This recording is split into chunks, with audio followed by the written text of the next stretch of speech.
Olá pessoal, tudo bem? Mais um videozinho aqui no canal, como de costume. Então peço que deixe o seu like já, deixe seu comentário à medida que você achar que tem alguma coisa a discutir sobre o assunto ou queira pontuar alguma posição sobre esse tema. E na verdade hoje eu quero discutir um pouco sobre dois materiais que eu escrevi. Eles têm uma certa distância um do outro, questão de meses, mas eles dialogam muito entre si, né? Eu quero começar pelo último que eu escrevi, que é um material que eu escrevi fazendo uma reflexão a partir do livro da Adela Cortina. Esse aqui, Aporofobia, a aversão ao pobre, que eu já falei algumas vezes aqui no canal sobre ele, que é um livro muito interessante, apresenta perspectivas extremamente importantes sobre esta questão, né, que é o termo que a Adela Cortina apresenta, que é esse, a aporofobia, que é a tradução se dá no próprio título, né, uma aversão ao pobre. E eu, nesse texto, dialogo com o livro também do Gilles Lipnovic, Os Tempos Hipermodernos, né, um pensamento que reflete um pouco sobre as formas da sociedade se comportar a partir disso que ele chama de hipermodernismo, né? Ele apresenta aí uma definição que vai além dos tempos modernos, né? Um hipermodernismo que reflete-se tanto na questão de um tempo mais acelerado, quanto de um vivenciamento do futuro no presente, ou seja, a perda até da expectativa do futuro, mas trazendo esse futuro para um presente imediato.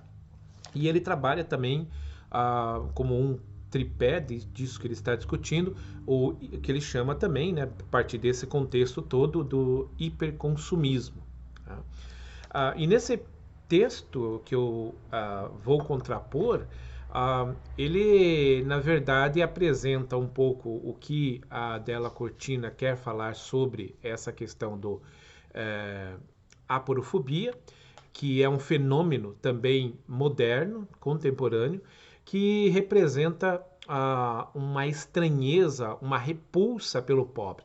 Não veja, não é uma. É ao contrário de um acolhimento, né, do pobre, da pobreza, de importar-se pelo processo de pobreza, pelo fenômeno da pobreza, mas é a justificativa da pobreza a partir do pobre. Ou seja, o pobre seria o único responsável pela situação que ele está, né? Isso nós entendemos que não é verdade, né?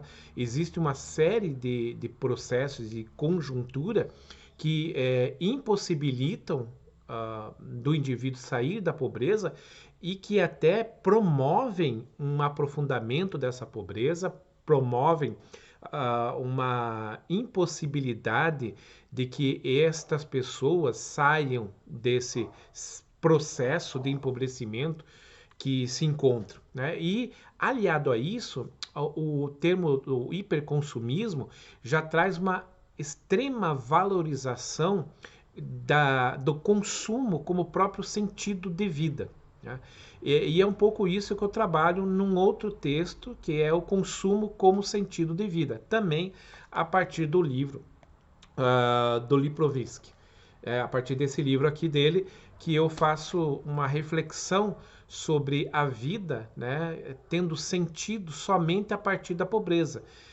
Desculpe, do consumo, né? E aí você coloca um antagonismo como a pobreza, como sentido de não vida e como responsabilidade única e exclusiva do próprio pobre, do indivíduo que se encontra nessa situação, e o consumo como uma negação disso, né? Ou seja, de uma realização de vida. Então a vida é o consumo e a pobreza é a morte, é a execração, é a perda completa de sentido de vida e a culpabilidade é do indivíduo.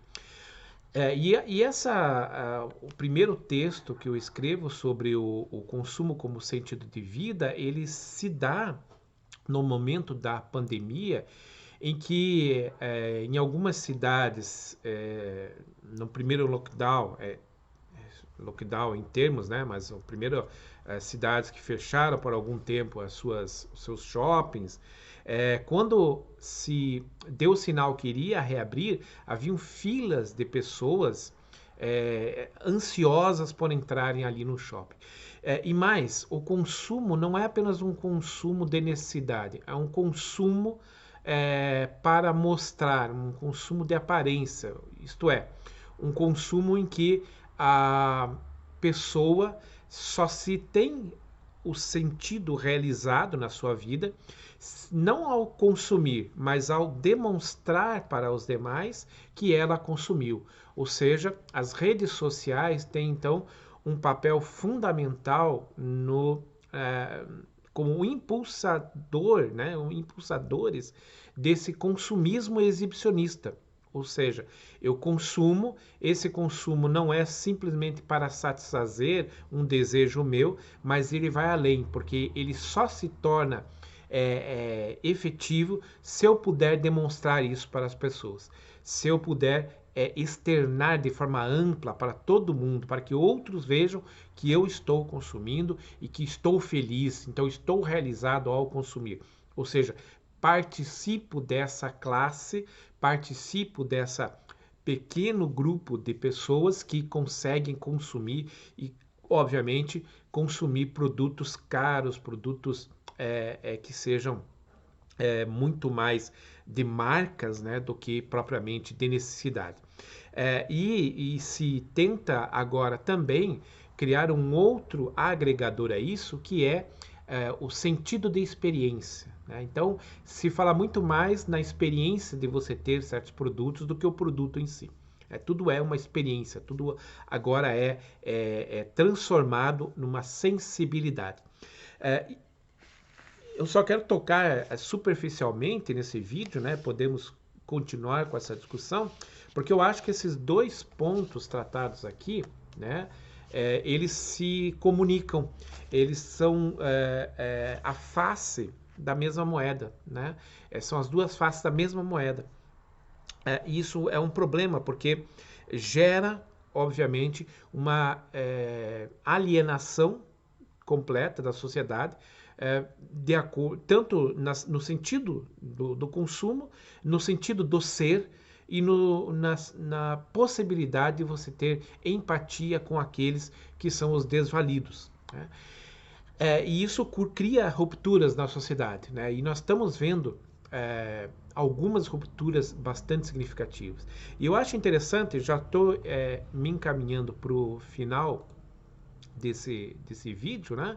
Eu não quero me alongar muito, é só trazer uma primeira discussão mesmo, que eu acho interessante que uma matéria que saiu na última POI, falando sobre o liberalismo, é uma série, né, Anais do Liberalismo, eles analisam a vitória do Biden nos Estados Unidos e a posição dele, que parece indicar, né, que é uma tentativa do governo Biden de trabalhar um keynesianismo, ou seja, uma economia menos liberalista do que ela é hoje. Né? Talvez a percepção do que está acontecendo nos Estados Unidos, antes até da pandemia, mas a pandemia agravou isso, é que há uma ruptura social também, do tecido social, há um distanciamento cada vez maior entre a classe dominante, extremamente rica, e aquela classe pobre, extremamente pobre, ou seja, essa diferença está aumentando muito e, obviamente, que isso cria ruptura no tecido social. E parece, né, o texto leva a crer, a perspectiva leva a crer que o Biden está trabalhando na tentativa de amenizar, pelo menos, né, esse processo. Né? Ainda é algo muito incipiente. mas eu quero trazer à reflexão os impactos dessa forma de ser e de entender a vida para sociedades como a nossa brasileira, em que nós já temos um tecido social bastante fragilizado e um distanciamento entre a classe social mais rica e a classe social mais pobre, extremamente agravada agora no período da pandemia. Como que isso impactará no futuro da sociedade brasileira e mais da economia brasileira, do desenvolvimento da sociedade brasileira? E isso passa, obviamente, por políticas públicas, né? A ideia aqui, no próprio texto que a Piauí trabalha, a volta da alternativa, é que o Estado assuma um pouco mais de direcionamento na política, né? Veja, essa ideia de que você possa ter uma sociedade completamente desvinculada do Estado é uma utopia, né? Tão grande e tão perigosa quanto talvez um comunismo pleno, né? Porque não há como, você precisa de algum direcionamento dentro da sociedade. E eu diria que em sociedades, em países menos desenvolvidos, como é o caso do Brasil, no primeiro momento você precisaria um direcionamento mais claro ainda do Estado, né? Não é um intervencionismo, mas é políticas públicas que consigam equilibrar esse jogo e que consigam direcionar o país para atingir patamares de desenvolvimento de ciência, de tecnologia compatíveis com o mundo contemporâneo, né? Senão perderemos o bonde, na verdade já perdemos várias vezes o bonde, né? E eu acho que estamos novamente perdendo o bonde de ter políticas públicas que possam funcionar a longo prazo, que possam trazer desenvolvimento sustentável a longo prazo. Então, era isso por enquanto. De novo, deixe aí seu like, se inscreva no canal, compartilhe e diga a sua opinião, diga o que você pensa sobre todo este assunto. Um forte abraço e até mais.